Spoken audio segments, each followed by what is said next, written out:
राष्ट्रपति के बारे में पढ़ेंगे, जिसमें राष्ट्रपति जो है ये हमारे संविधान के भाग 5 में है और अनुच्छेद 52 से ये स्टार्ट होता है। लेकिन जो राष्ट्रपति का निर्वाचन है ये आर्टिकल 54 और 55 में दिया हुआ है। आर्टिकल 54 में दिया हुआ है कि निर्वाचन मंडल राष्ट्रपति के निर्वाचन में क्या क्या होगा, और आर्टिकल 55 में बताया गया है कि इसके अंदर निर्वाचन प्रणाली क्या होगी। उससे पहले हम एक बार राष्ट्रपति के बारे में पढ़ते हैं। भारत का पहला राष्ट्रपति डॉक्टर राजेंद्र प्रसाद थे। ये 2 बार राष्ट्रपति बने और टोटल इनका कार्यकाल 12 साल तक रहा। 2 साल अंतरिम सरकार के रूप में राष्ट्रपति बने रहे ये, और उसके बाद 2 कार्यकाल तक ये राष्ट्रपति बने, और भारत में पहले ऐसे राष्ट्रपति जिन्होंने 2 कार्यकाल तक शासन किया, और इसको भारत रत्न पुरस्कार मिला था 1905 में। सेकंड है सर्वपल्ली राधाकृष्णन, 1954 को इनको भारत रत्न से नवाजा गया, जो कि भारत का सर्वोच्च सम्मान है। थर्ड है जाकिर हुसैन, ये प्रथम मुस्लिम राष्ट्रपति थे और इनकी कार्यकाल के दौरान मृत्यु हो गई थी। 2 ही ऐसे राष्ट्रपति हुए हैं जिनकी कार्यकाल के दौरान मृत्यु हुई, और जब ये किसी कार्यकाल के दौरान मृत्यु हुई तो कार्यवाहक के रूप में उपराष्ट्रपति राष्ट्रपति के पद पर कार्य करता है। उस समय उपराष्ट्रपति वीवी गिरी थे और वीवी गिरी ने राष्ट्रपति पद पर कार्य किया। उसके बाद वीवी गिरी राष्ट्रपति के निर्वाचन के लिए उपराष्ट्रपति या फिर हम कह सकते हैं कार्यवाहक राष्ट्रपति के पद से त्याग पत्र दे देते हैं, और उसका स्थान लेते हैं एम हदायतुल्लाह। ये कौन थे? ये सर्वोच्च न्यायालय के मुख्य न्यायाधीश थे। यानी कि इससे पता चलता है कि जो राष्ट्रपति है, यदि किसी कारण राष्ट्रपति का पद खाली हो जाता है तो उसके पद पर उपराष्ट्रपति आते हैं, और यदि वो भी पद खाली हो जाए तो सर्वोच्च न्यायालय का न्यायाधीश उस पद पर आता है, और यदि सर्वोच्च न्यायालय का मुख्य न्यायाधीश भी उस पद से खाली रिक्त हो जाए तो सुप्रीम कोर्ट का वरिष्ठ न्यायाधीश उस पद पर कार्य करता है। फोर्थ थे वराहगिरी वेंकटगिरी, यानी कि वीवी गिरी। ये इनको भी भारत रत्न पुरस्कार दिया गया था। उसके बाद फखरुद्दीन अली अहमद, इसके भी कार्यकाल के दौरान मृत्यु हो गई, और इसके कार्यवाहक राष्ट्रपति बने थे वीडी जती। उसके बाद आता है नीलम संजीव रेड्डी, ये सबसे कम आयु के राष्ट्रपति बने और मात्र 64 ईयर के ये राष्ट्रपति बने थे, और भारत के ऐसे पहले राष्ट्रपति जो निर्विरोध चुने गए। पहले ही नहीं, आज तक के इतिहास में ऐसा कोई राष्ट्रपति नहीं हुआ जो बिना किसी विरोध के चुना गया हो। सिर्फ एकमात्र थे नीलम संजीव रेड्डी। सेकंड है जानी जैल सिंह फोगट, जो वीटो पावर है उसका प्रयोग करने वाले पहले राष्ट्रपति थे। अब तक किसी भी जो राष्ट्रपति है उसके द्वारा कोई भी वीटो पावर का प्रयोग नहीं किया गया। वीटो पावर का प्रयोग कौन सी वीटो पावर? जेबी जो वीटो पावर थी उसका प्रयोग जानी जैल सिंह ने किया था। नेक्स्ट है रमाशंकर वेंकटरमन। आर वेंकटरमन, ये सबसे उम्रदराज राष्ट्रपति बनने वाले हैं, यानी कि सबसे अधिक आयु में राष्ट्रपति ये बने थे। नेक्स्ट है शंकरदयाल शर्मा, 9वें राष्ट्रपति बने, और 10वें थे के.आर. नारायण, ये पहले दलित राष्ट्रपति भारत के बने थे। नेक्स्ट है एपीजे अब्दुल कलाम, वैज्ञानिक, ऐसे साइंटिस्ट जो वैज्ञानिक बने और इनको भारत रत्न भी 1991 में दिया गया था। श्रीमती प्रतिभा देवी पाटिल, प्रथम महिला राष्ट्रपति ये बनी थी। भारत में इससे पहले कोई भी महिला राष्ट्रपति नहीं बनी थी। पूरे भारत में 2 ही महिला राष्ट्रपति बनी हैं। नेक्स्ट है प्रणब मुखर्जी, इनको भारत रत्न 2019 में दिया गया। उसके बाद रामनाथ कोविंद सेकंड दलित राष्ट्रपति बने, और लास्ट है द्रौपदी मुर्मू, पहली आदिवासी राष्ट्रपति और सेकंड महिला राष्ट्रपति, और ये संथाल जनजाति से बिलोंग करती हैं। उड़ीसा मयूरभंज जिले में इनका जन्म हुआ, और ये झारखंड की राज्यपाल भी रह चुकी है। वर्तमान में हमारी राष्ट्रपति के पद पर कार्यरत हैं। उसके बाद हम पढ़ते हैं राष्ट्रपति का निर्वाचन। जो राष्ट्रपति का निर्वाचन है आर्टिकल 54 और 55 में आता है। हमने पढ़ा था 54 में निर्वाचन मंडल आता है, यानी कि राष्ट्रपति के निर्वाचन में कौन कौन भाग लेगा वो हम पहले कर चुके हैं, और आर्टिकल 55 में कि निर्वाचन प्रणाली क्या होगी उसके बारे में बताया गया है। निर्वाचन है राष्ट्रपति एवं उपराष्ट्रपति निर्वाचन अधिनियम 1952 आता है, जिसके तहत राष्ट्रपति और उपराष्ट्रपति के चुनाव के लिए कुछ प्रावधान किए गए थे। जिस प्रकार से अन्य इलेक्शन होते हैं, निर्वाचन होते हैं, उसमें निर्वाचन आयोग या तो केंद्रीय निर्वाचन आयोग या फिर राज्य में होता है तो राज्य निर्वाचन आयोग कार्य करता है। लेकिन राष्ट्रपति और राष्ट्रपति के चुनाव के दौरान सिर्फ और सिर्फ सुप्रीम कोर्ट की या फिर संसद की भूमिका रहती है। निर्वाचन आयोग की कोई भी भूमिका इस इलेक्शन में नहीं रहती। किसके द्वारा ये दिया गया? राष्ट्रपति और उपराष्ट्रपति निर्वाचन अधिनियम 1952 में यह बात कही गई। इसमें कहा गया कि निर्वाचन से पहले 2 माह पहले अधिसूचना जारी करना होगा। उसके बाद एक रिटर्निंग ऑफिसर इसके कार्य को संभाल करेगा। जैसे चुनाव आयुक्त कार्य चुनाव की जांच करता है, ऐसे ही राज्य यानी कि राष्ट्रपति और उपराष्ट्रपति के चुनाव की जांच एक रिटर्निंग ऑफिसर के द्वारा की जाती है। रिटर्निंग ऑफिसर क्या हुआ? जो राष्ट्रपति के चुनाव की देखरेख करे, जिसके निगरानी में चुनाव होते हैं। और ये कौन होता है? ये लोकसभा या राज्यसभा के महासचिव को चक्रीय रूप से बनाया जाता है। इसका मतलब क्या हुआ? लोकसभा का जैसे 2017 में जो इलेक्शन हुए थे, रामनाथ कोविंद जी जिसमें विजित हुए थे, उसमें लोकसभा का महासचिव रिटर्निंग ऑफिसर बना था। उसके बाद द्रौपदी मुर्मू जब राष्ट्रपति के पद पर कार्यरत हुई, उस समय जब इलेक्शन हुए थे, उस समय राज्य का सचिव महासचिव ही रिटर्निंग ऑफिसर होगा, यानी कि सक्रिय रूप से होगा। नेक्स्ट जब भी राष्ट्रपति के चुनाव होंगे, उसमें महासचिव कौन बनेंगे? लोकसभा के महासचिव रिटर्निंग ऑफिसर बनने वाले हैं। निर्वाचन की बात करें, जब निर्वाचन होता है तो ये गुप्त मतदान से होता है। कौन सी प्रणाली से होता है, किस प्रक्रिया से होता है, वो नेक्स्ट आगे करेंगे। लेकिन कैसे होता है? मतदान, गुप्त मतदान होता है और इसमें दल बदल कानून लागू नहीं होता। यानी कि दल बदल माने कि कोई भी पार्टी का सदस्य किसी को भी अपना वोट दे सकता है। लेकिन दल बदल में क्या था कि यदि आप किसी पार्टी का सदस्य है, वो अपनी पार्टी से बाहर वोट नहीं कर सकता। लेकिन ये गुप्त मतदान है, इसलिए वो किसी भी पार्टी के सदस्य को वोट कर सकता है। गुप्त जो दल बदल कानून था, ये 52वें संविधान संशोधन के द्वारा 1985 में आता है। ये भी ध्यान रखना। और 10वीं अनुसूची में ये उल्लेखित है। व्हिप जारी नहीं किया जा सकता इस समय, और बैलेट पेपर का प्रयोग इसमें किया जाता है।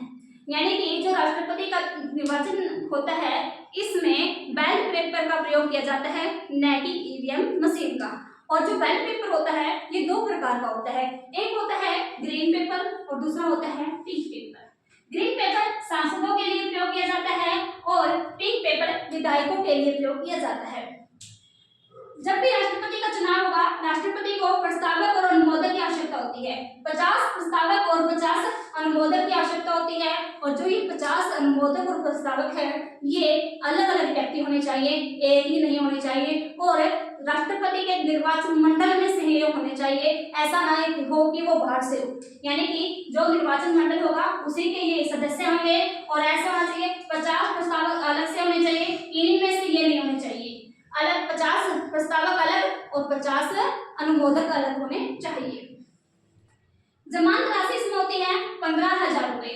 15,000 रुपए की जमानत जो राशि होती है, इसको कैश के रूप में रिटर्निंग अधिकारी के पास जमा करवाई जा सकती है, या फिर भारत सरकार के ट्रेजरी खाते में जमा कराई जा सकती है, या फिर आरबीआई के पास भी जमा करवाई जा सकती है। और ये जब्त की जाती है, कब जब्त की जाती है? जब कुल मत का 1/6 से कम मत आए, तब ये राशि जमानत कर ली जाती है। राष्ट्रपति के निर्वाचन में नेक्स्ट है कि जो राष्ट्रपति का निर्वाचन होता है, ये आनुपातिक प्रतिनिधित्व के आधार पर एकल संक्रमणीय मत प्रणाली के आधार पर निर्वाचन होता है। एकल संक्रमणीय मत प्रणाली, या इसी को लिख सकते हैं एकल मंचस्थानीय मत प्रणाली के आधार पर गुप्त मतदान राष्ट्रपति का होता है।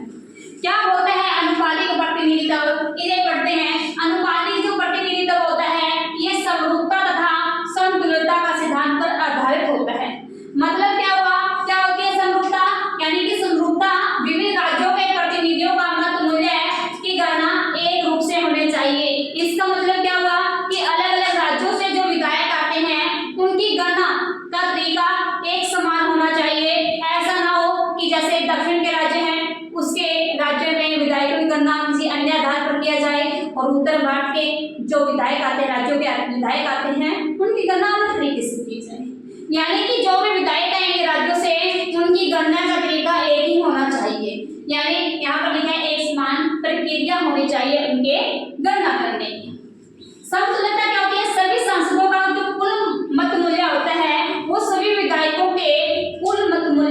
बराबर होना चाहिए, यानी कि समतुल्यता होनी चाहिए। जितने विधायक नहीं, जितने भी विधायक का वोटिंग एक है तो सांसद का भी एक होना चाहिए, ऐसा नहीं हो चेंज हो। जैसे कई बार क्या होता है, आपने कभी देखा होगा कि जैसे हरियाणा में यदि जनसंख्या कम है तो विधायक का जो वोट मूल्य होता है वो कम है। ऐसे ही यूपी का जो एक विधायक का वोट मूल्य है 298 के 98 है। तो इससे यानी कि जो यदि वो एक वोट डालता है विधायक तो उसके 298 वोट काउंट होते हैं, जबकि अन्य जैसे छोटा जो स्टेट होगी उसके विधायक का मूल्य कम होगा।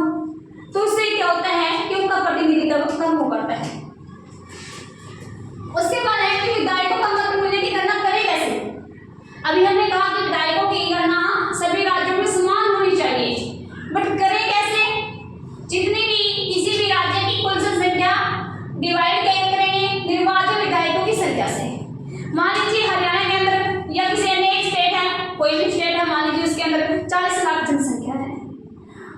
उस जनसंख्या को वहां पर जितने भी निर्वाचित विधायक हैं, जितने भी विधायक यानी कि विधानसभा के विधायक होंगे उन सभी से डिवाइड कर देंगे और इस संख्या बहुत बड़ी संख्या आएगी, इसलिए छोटी करने के लिए 1/1000 से डिवाइड कर देंगे। उस ऐसे ही जो सांसद हैं, सांसदों का मत मूल्य कैसे करेंगे? जितने भी अलग अलग स्टेट से विधायक आए हैं उन सभी की संख्या कुल मत संख्या मूल्य और डिवाइड कुल सांसदों का की संख्या। यहाँ लिखा है सभी राज्यों के विधायकों का कुल मत मूल्य डिवाइड निर्वाचित सांसदों की संख्या और मल्टीप्लाई कर देंगे 1/1000 से। एक से इसलिए किया जाता है 1/1000 से मल्टीप्लाई, ताकि वो संख्या छोटी हो जाए, वरना तो बहुत बड़ी हो जाएगी। इसमें लिखा है कि जो जनसंख्या है ये जनसंख्या कौन सी आएगी, कहाँ की जनसंख्या हम काउंट करें। यानी कि जैसे अभी 2025 है, 2025 में ऐसा क्या 2025 की या फिर 2011 में जनगणना हुई थी, अभी तक तो नहीं हुई, उसके बाद 2011 के दिन ऐसा नहीं है। ये सबसे पहले तो 1951 की जनसंख्या ली जाती थी, उसके बाद 1961 की ली जाने लगी, उसके बाद एक संविधान संशोधन होता है 42वां संविधान संशोधन 1976। ये संविधान संशोधन 1976 में होता है और इसमें बताया गया कि जनसंख्या 1971 की ही लेनी होगी। उसके बाद जनसंख्या काफी बढ़ गई, लेकिन एक और संविधान संशोधन होता है 84वां संविधान संशोधन, जो कि 2001 में होता है और इसमें कहा गया कि जो जनसंख्या है वो 2026 तक है 1971 की ही रहेगी। क्यों कहा? क्योंकि किसी स्टेट में जनसंख्या बहुत ज्यादा बढ़ रही है और किसी स्टेट में बहुत कम है, इससे उनके जो विधायक आएंगे, जो बड़ी जनसंख्या यानी जनसंख्या ज्यादा है, स्टेट बड़ी है तो उसके विधायक बहुत ज्यादा हो जाएंगे, जबकि जिस राज्य में जनसंख्या नहीं बढ़ रही उसके विधायक बहुत कम हो जाएंगे, उनका प्रतिनिधित्व बहुत कम होगा। इसी कारण से 1971 की जनगणना को ही आधार जनगणना वर्ष माना गया और ये कब तक होगा? 2026 तक होगा। 2026 में किसी एक अन्य कोई भी डेट आधार वर्ष के रूप में मानी जाएगी। उसके बाद है एकल संक्रमणीय मत प्रणाली। हमने अभी देखा था अनुपातिक प्रतिनिधित्व के आधार पर किस विधि से एकल संक्रमणीय मत प्रणाली के आधार पर जनगणना यानी कि निर्वाचन होता है। निर्वाचन जो होता है तो ये एकल संक्रमणीय मत प्रणाली क्या है, इसमें पहली बात न्यूनतम जो कोटा है ये कुल मत का डिवाइड 2+1 यानी कि 50% से अधिक होना चाहिए। जो भी कुल भी मत होंगे उसको 2 से डिवाइड करोगे और +1, ये क्या हो जाता है? मान लीजिए 100 कैंडिडेट हैं तो डिवाइड करोगे +1 यानी कि कितना होना चाहिए? 51 होने चाहिए, यानी कि 50% से अधिक जो होगा उसी को विजेता घोषित किया जाएगा। और जो मतदान होता है बैलेट पेपर पर होता है, इसके डिस्कस हम कर चुके हैं। और जो वोट दिए जाते हैं ये वरीयता के आधार पर दिए जाते हैं, यानी कि वोटों में वरीयता निर्धारित करती है कि कौन से कैंडिडेट को कितने वोट मिलेंगे। जो गणना होती है ये चल आधार पर होती है। कैसे होती है? मान लेते हैं 4 कैंडिडेट हैं ABCD हमारे पास और मान लीजिए मैंने 10% लोगों ने प्रेफरेंस C को दी, 2 प्रेफरेंस 30% लोगों ने दी D को और B को 20% ने 4 दी, जबकि 40% ने A को 3 दी, अलग अलग तरीकों से दी। अब सबसे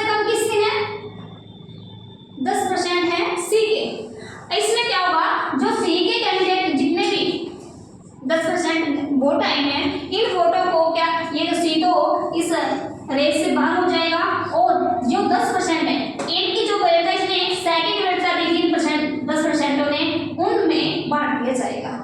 मान लेते हैं कि इन 10% में 5% उन्हें ए को वरीयता दी, उसके बाद 2% ने बी को सेकंड वरीयता दी और 3% ने डी को सेकंड वरीयता दी थी। तो इसी आधार पर इनके वोट सेकंड गणना में बढ़ जाते हैं और सेकंड गणना में ए को 45% मिल जाते हैं, बी को 22% और सी को 33%।